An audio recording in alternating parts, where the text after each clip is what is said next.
अस्सलाम वालेकुम स्टूडेंट्स, उम्मीद है आप सब खैरियत से होंगे। पिछली वीडियोस में हमने अपने सबक नंबर 2 नात के शेर नंबर 1 ता 4 की तशरीह की थी। आज हम नात के शेर नंबर 5 और 6 यानी आखिरी अशार की तशरीह करेंगे। नात ऐसी नज़म जिसमें रसूल अकरम सल्लल्लाहु अलैहि वसल्लम की तारीफ़ बयान की गई हो और उनकी आमद की बरक़ात बयान की गई हो और उनके हम पर एहसानात बयान किए गए हों। आइए शेर नंबर 5 और 6 की तशरीह करते हैं। शेर नंबर 5 है हमारे पास। काफिले वाले भटक जाएं ना मंजिल से कहीं, दूर तक राह दिखाने के लिए आप सल्लल्लाहु अलैहि वसल्लम आए। तशरीह देखते हैं। तशरीह का तरीक़ाकार वही है जब आप अपनी कॉपीज़ में लिखेंगे।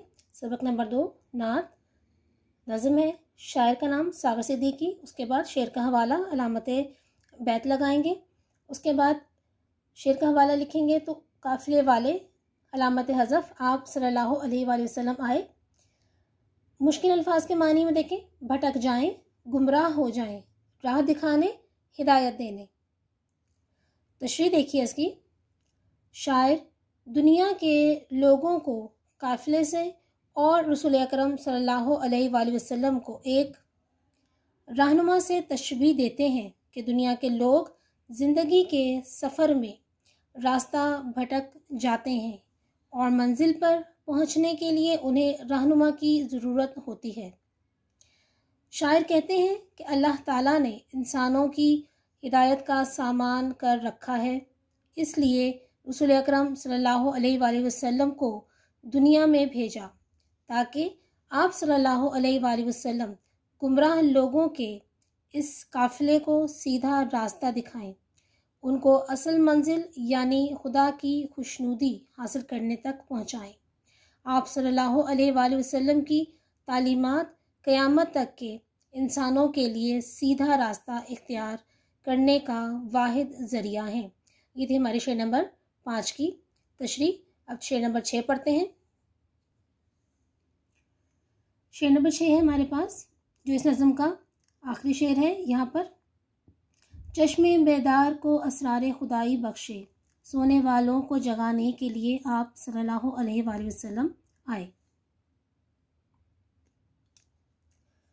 इसकी तशरीह देखिए। शेर नंबर 6 इसी तरह से बैत का निशान लगाएंगे, शेर का हवाला लिखेंगे, चश्मे बेदार को अलामत हज़फ और उसके बाद आप सल्लल्लाहु अलैहि वसल्लम आए। मुश्किल अल्फाज के मानी हैं। चश्मे बेदार जागती हुई आँख, मुराद समझदार लोग, यानी कि नज़म में चश्मे बेदार जो है वो समझदार लोगों के बारे में इस्तेमाल किया गया है। ऐसे लोग जो हकीकत को कबूल करने के लिए तैयार हों, जो अक्ल और समझ रखते हों खुदा ताला की हकीकत को समझने के लिए। असरार, राज, भेद, छुपी हुई बात। तशरीह इसकी। शायर मुख्तलिफ तशबीहात के ज़रिए वाज़े करते हैं। अब यहाँ पर तशबीहात लिखा है, ये शेर के फ़नी महासिन होते हैं। अगर आपको किसी शेर में कोई तशबीह, इस्तिआरा, मजाज मुरसल, किनाया, कोई भी ऐसी सनाए आपको मिलती हैं जो ग्रामर के लिहाज से इस्तेमाल होना ज़रूरी होती हैं, तो तशरीहात में भी उनका ज़िक्र आपने लाजमी करना है और ये शेर के फ़नी महासिन कहलाते हैं। इनके ज़िक्र से है जो तशरीह है उसका हुस्न और मज़ीद निखर जाता है। तो मुख्तलिफ तशबीहात के ज़रिए वाज़े करते हैं कि आप सल्लल्लाहु अलैहि वसल्लम की तालीमात हर एक के लिए हैं। वो लोग जो समझदार थे, हकीकत को कबूल करने के लिए तैयार थे, तो ऐसे लोगों को आप सल्लल्लाहु अलैहि वसल्लम ने अल्लाह ताला की मारिफत हासिल करने के राज बताए, वो रास्ते बताए जिन पर चलकर अल्लाह की रज़ा हासिल हो सके।